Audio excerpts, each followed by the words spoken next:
Welcome to Spotlight on Vegas Business, the premier business show you don't want to miss. Well, today we're going to be talking about, quite a few things. I have my wife, Heather Weinberger, with me, and my co-host, Katie Bushong, with me. So welcome, guys. We're going to be talking firstly about how Heather has grown her business, how she started. She has a business called Monet Your, which is basically a paint and sip kind of party business. It is a party too. It's definitely a party. So, Katie has actually worked, and actually still does work part-time for Heather as well, as a bartender and sometimes as an artist as well. Sometimes as a babysitter. So they are going to be sharing some stories as well. Yeah, we got some. Do we? So that's coming up in the next few minutes. So Heather, let's start off with you. You started Monet. You actually started out as a paint party night. Correct, originally. Yes. Let's start off with how you got started. Why you got started in this business? Okay, well, 5 years ago, I decided I wanted to do something other than the graphics and printing that I'd been doing for like 20 odd years before that. And I've always painted, so it kind of made sense to go into something with art. I started by teaching kids for 2 years, just out of my house, just nice and easy. And then friends started asking me, won't you do a paint party with us? Because they started becoming the rage. Everyone wanted to do a paint party. So I was like, well, maybe we can organize something. I started doing those around about once a month for quite a while. And then, like things do, it grew. And eventually I sort of extended out to the general public, went into bars and restaurants for 2 years. Found I was good at teaching this stuff, so yay. and then eventually I got a studio, which was still called Paint Party Night back then. But then I decided I'd like to get franchising documentation together. Not really realizing the extent of what franchising was at the time.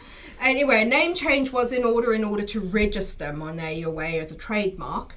And so that's the name Monet Your, which really actually is pretty catchy. People understand it, people get it. You're coming in, you're painting like an artist, you're doing it your way, so that kind of works out. And that's the studio today, just, being a paint and sip business as Monet Your. Okay, that's great. Now, you've grown tremendously over the past couple of years, well, 5 years, I should say. As you were saying, you grew from going to restaurants to having your own studio, etc., etc. What factors or main factor would you say attributed to your success and your growth? Right now, the business revolves a lot around me as an instructor. Mm-hmm. So people seem to like what I bring to the stage. They say they have a good time. I'm a very relaxed teacher. I'm not sort of on edge. I give them creative freedom. But at the same time, obviously I'm bringing enough to that stage and enough intense instruction and explaining very well and patience. People go, oh, you're so patient. I think too, there's something so interesting about Heather when she's up there. She has, of course, the accent, and the storyline, because you're from South Africa. Correct. So when she gets on there, it turns an ear and, an added interest to hear how she's going to pronounce her words. And I think it's like an added little flair that, no other studio has to offer. So okay. This is part of it as well. Yes. Yeah, because I used to be in business networking. I used to have a networking group, and one of the people, this is before you started, obviously. I can't even remember her name. She started a paint party business, and I went to one of those parties all those years ago, and it was an interesting experience, but it did lack that personality, if you know what I'm saying. Yeah. It was more like, here's your paintbrush, here's your canvas, and this is what you must do. Yeah, which, especially now, because, there's a few studios in town, things are a lot more competitive now. Then it was kind of like the Wild West of paint parties back then. Everybody and anybody that could pick up a brush and put it on a canvas was teaching it, It's true. In any restaurant around town, you found somebody with a paint party. But then suddenly studios started popping up. People became a little more fussy about like lighting and chairs and space. And they've come to expect more. They really have. So the Wild Wild West has died down. All those people fell away. People with studios generally did, carry on, and you've got to bring a lot more to the table now. Yeah, it's not just here's your paintbrush. And the loyalty is unreal. It's like a huge fight. Like, you will not catch a Monet Your Way over at another business that does similar. Yeah. They're only gonna come to you. Like, it's That's true. That's true. They're like, oh, we like your style. We like how relaxed it is. We like that you actually do give guidance, but we can choose not to do it. Right. That kind of stuff. Yeah. That's great. Your teaching background, I know you got a bit of a teaching background as well, obviously, I'm being married to you. Maybe. Is that how you know each other? No, she definitely never taught me your. Trust me on that. You're the one person she couldn't teach, Mark. So, There's always going to be somebody. Yeah, I'm her challenge. So, Katie, I know you've worked for Heather. About over a year now. Yeah. So I want to know some stories. We have stories. Well, I started actually just as a bartender at Paint Party Night, when it was still Paint Party Night. Paint Party Night. And so it's just beer and wine, nothing too crazy. And I think when you add the fact that when they notice the bar, it kind of sets this mood change, for for our customers. Yeah, they think it's going to be this very prim and proper experience. We're going to paint gently on a canvas, and then they see that we have beer and wine, and they decide all of a sudden to tear it up. So Yes. So we've had some incidences once when our bathroom light went out. We had no spare light, and we needed light in our our restroom. So Katie, tell us about how that went down, just because you came up with, So it was a desperate time and a drastic measure. It was actually right after your birthday.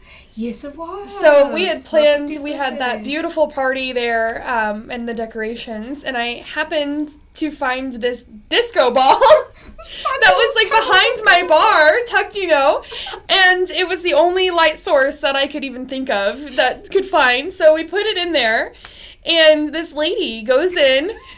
She comes out, and she's full-blown panic. She goes, "There is a disco ball in your bathroom." And I didn't know what to say to her to calm her down. So I looked at her and said, "Oh, it's Panic at the Pisco." At Monet Your Way. The bathroom was so lit. Oh, man. We make every aspect a party.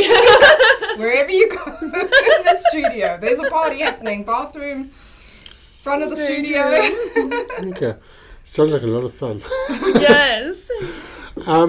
So what are your plans for Monet Your Way for 2020? Well, I have been putting it out there that I would want to do a Henderson studio.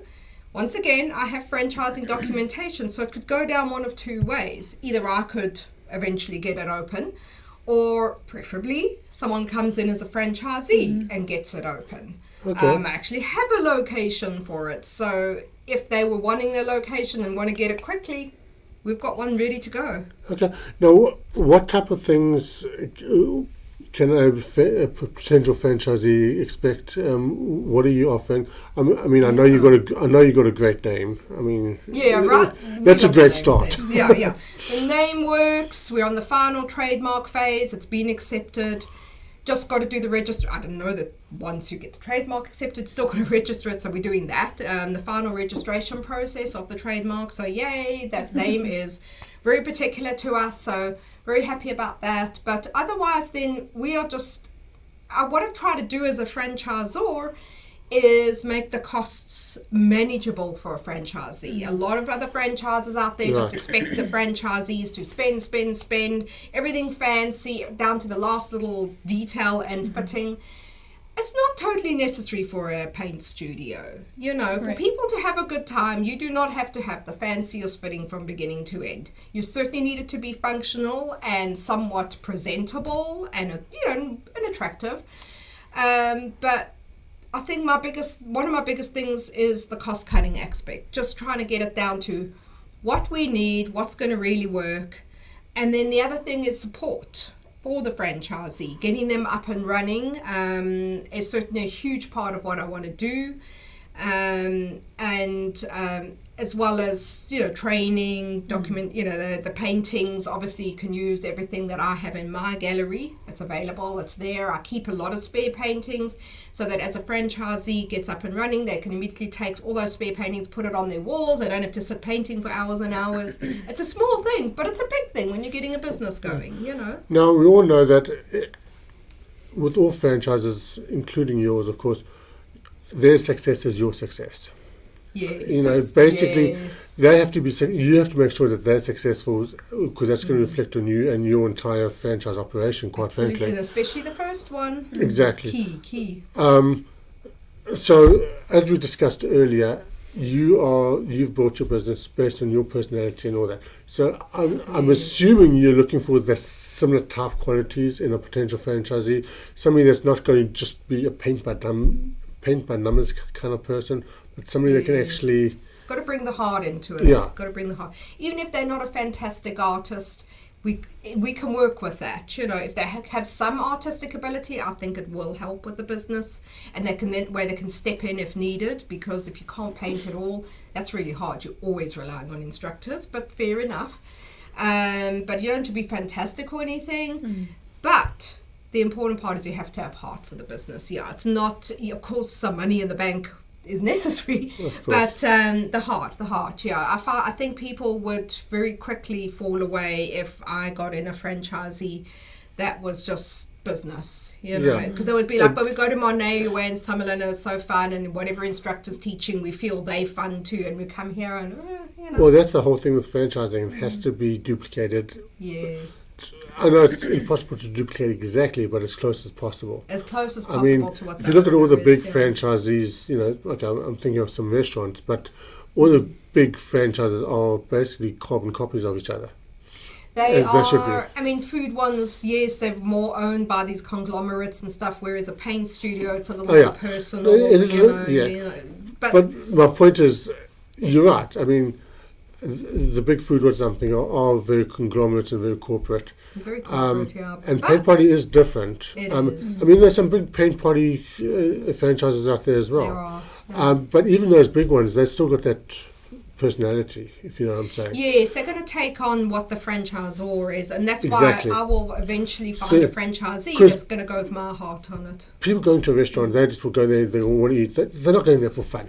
They're going there to have fun, maybe a few friends. Yeah, they're going there for maybe fun, a few friends and so forth, but they're coming to Paint Party to have fun.